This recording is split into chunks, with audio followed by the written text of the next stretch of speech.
The world is changed. I feel it in the water. I feel it in the earth. I smell it in the air.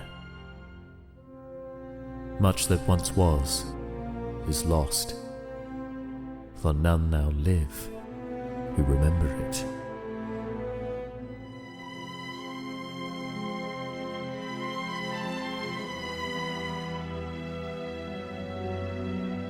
It began with the forging of a great cauldron, presented to a dwarf lord of the Blacklock clan far away to the east.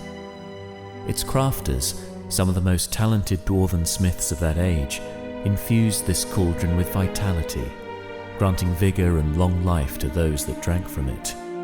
And so, the line of the Blacklocks endured, their extended lifespan being the envy of all their kin. The legend of the cauldron drew peoples from across Middle-earth to treat with the Blacklocks, including an emissary of the elves, fair and mighty.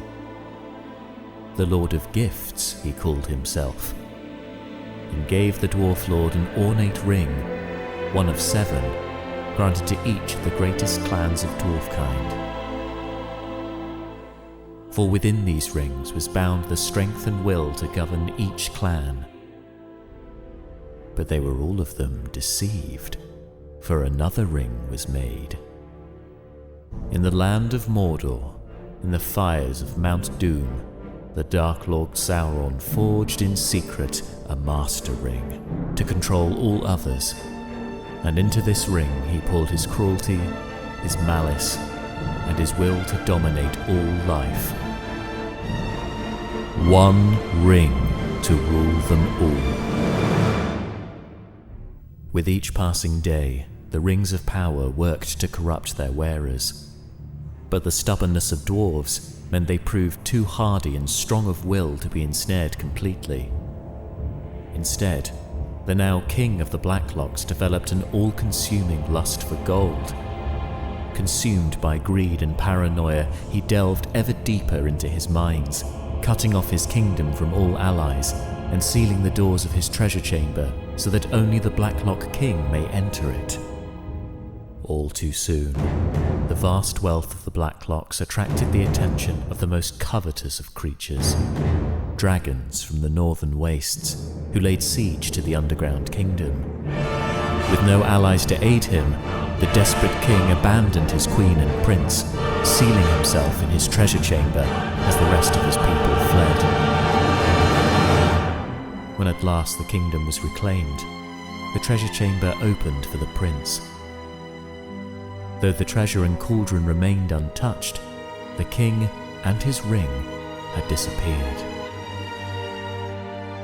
History became legend, legend became myth, and for over 4,000 years the Blacklock cauldron was left forgotten in its chamber.